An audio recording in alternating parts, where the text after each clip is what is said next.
So, in the Quran, we've got Allah swearing by literally everything. We'll be talking about that in a few moments. Given that we find these things in the Muslim sources, I'm truly interested in how we can sit here and poke fun at the doctrine of the Trinity. Now, the real basis I find for reconciling these texts with the doctrine of Tawheed is that Muslim scholars don't let you know this stuff, which is why you think it's funny when you're hearing it. Time is up, Dr. Wood.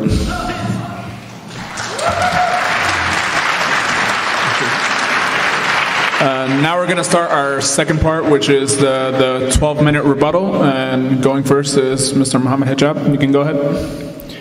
I think David Wood has said some career-ending, embarrassing statements today. I mean, to be honest with you,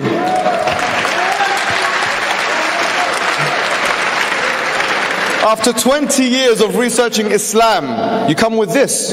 Okay, let's deal with one by one. Allah says that Allah yusalli ala nabi, and he's here saying that he prays to the Prophet. There's a difference between yusalli lahu and yusalli ala in the Arabic language. I knew this was going to happen. I knew this was going to happen. I knew I was going to have to give you a free Arabic lesson here today. I knew it. And that's why the translators put for, not to the Prophet. You don't know what the words in Arabic mean. Don't speak salah. Come on, please, don't embarrass yourself. Allah has parts. He says Muslim scholars say we should take this literally. Which Muslim scholars? Which Muslim scholars? He says كل شيء هالك إلا وجهه in Surah Al-Qasas, chapter 20 of the Quran. Means everything is destroyed except for his face. And this means that Allah, all his body parts will be destroyed. He has body parts in these things. First of all, the word kull in Arabic doesn't necessarily mean all. As-Subki wrote a book, Al-Kull wa ma tadul. And he said, and he shows with examples, that the word kull doesn't mean all. I'll give you an example. In chapter 46 of the Quran, Surah Al-Ahqaf, تُدَمِّرُ كُلُّ شَيْءٍ بِإِذْنِ رَبِّهَا فَأَصْبَحُوا لَا يُرَى إِلَّا مَسَاكِنَهُمْ. That the wind destroyed everything, كُلُّ شَيْء, the same words here in Surah Al-Qasas. Everything was destroyed except for their houses. If it meant every single thing, it wouldn't have been, their houses would not be there. So the word kull doesn't mean that in Arabic language. Once again, it's a problem with language. He says that, this is exactly his words. He said the Quran is an eternal person. Tell me one scholar in the history of Islam who said that. This is a lie. He says the Quran is it will come as a shafi'ah on the day of judgment. So if this is the question, I'll put it better for you, I'll help you. Yeah, if the Quran is an attribute of God, how can it intercede for you? This is what he's saying, right? It's a good question. This is a good question, but it's not a proper understanding of the hadith. This is the only good question you had. I'll give it to you. This is the only good question you had. The hadith says iqra al-Quran. So it's not that the Quran, i.e. the attribute of Allah, that will intercede for you on the day of judgment, but it is your qira'ah of the Quran and the thawab that you get of the Quran, which means the reward you get from the recitation of the Quran, not the Quran as an attribute of Allah. Yeah. He says, therefore, there's 114 persons of the Quran. Two call fallacy. I told you he would do it and appeal to hypocrisy. So here are you admitting that having more than one person of a being of God is wrong, because you should leave Trinitarianism then. But obviously, as we know, there's no one in the history of Islam that referred to the surah of the Quran as persons. This is wrong. You don't know about Islam. Here you're being educated. He said, وَلَمْ تَكُنْ لَهُ صَاحِبًا. He didn't know the Arabic, but I'm going to give him the Arabic. In chapter 6, verse 108 of the Quran, where Allah subhanahu wa ta'ala says that Allah did not have a mate.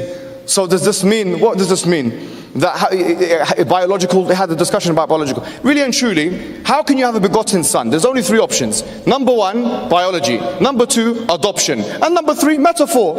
And if you say it's not biology and it's not adoption, it must be a metaphor. So Jesus is not a son of God.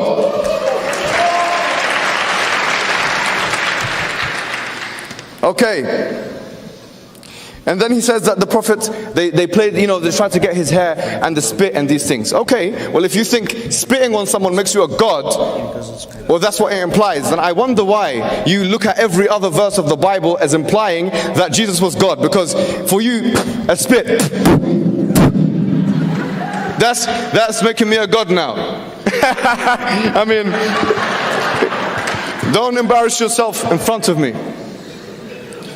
Assalamu alayka, he said this means that he's interceding because it's a narrative voice. Assalamu alayka, we say this in the tashahhud every time. It's a narrative voice. However, let's not say it's a narrative voice. Let's give it to him. He says this must mean that the Prophet Muhammad is omnipresent. Yes, he's omnipresent. Let's have fun with him today.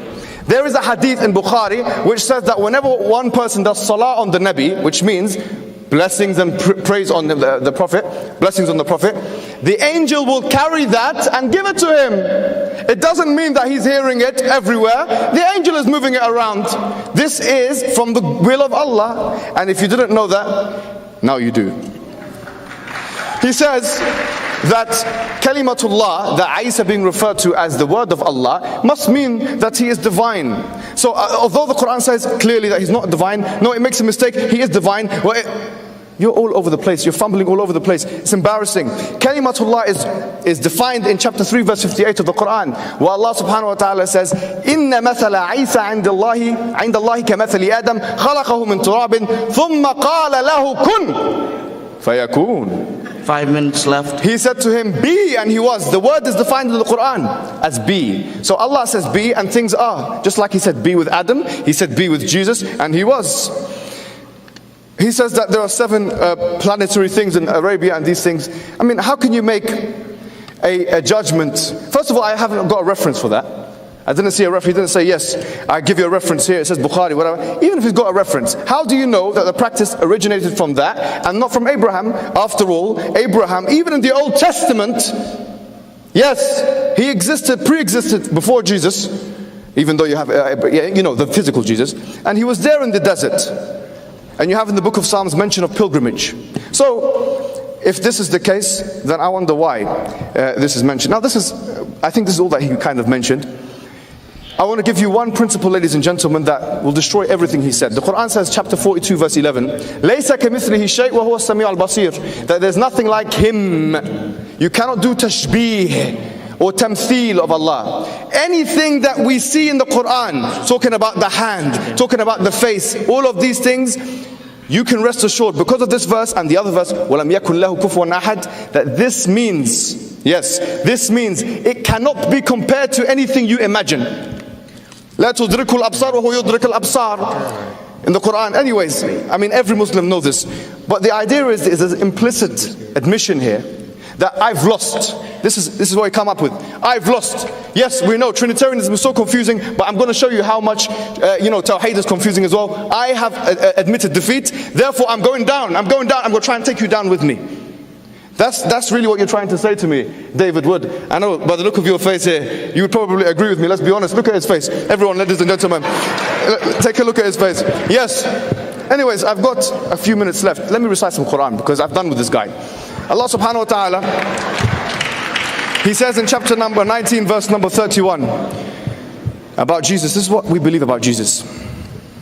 قال إني عبد الله آتاني الكتاب وجعلني نبيا وجعلني مباركا أينما كنت وأوصاني بالصلاة والزكاة ما دمت حيا وبرا بوالدتي ولم يجعلني جبارا شقيا والسلام علي يوم ولدت ويوم أموت ويوم أبعث حيا ذلك عيسى بن مريم قول الحق الذي فيه يمترون قول الحق الذي فيه يمترون ما كان لله أن يتخذ من ولد سبحانه إذا قضى أمرا فإنما يقول له كن فيكون وإن الله ربي وربكم فاعبدوه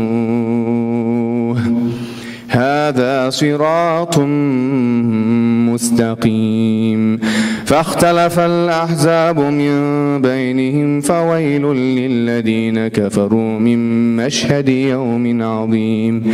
The Isa said Jesus, according to this is, guys, Christians, This is what Allah says in the Quran. Listen to it. Tell me if this is not a better model for you. Be honest.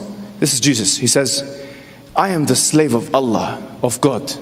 He gave me the book and He made me a prophet. Just like in chapter 8 of Mark, verse 1 minute left. Yes, 48.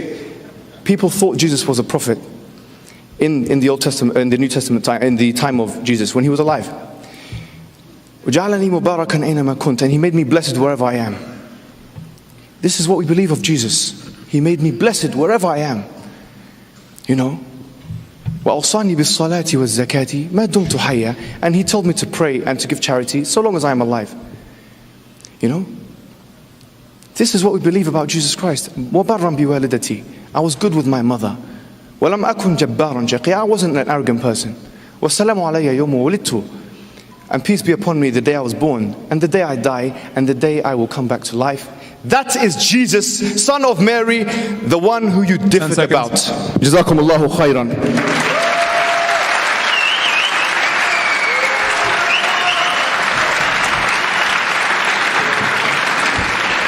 Before we start on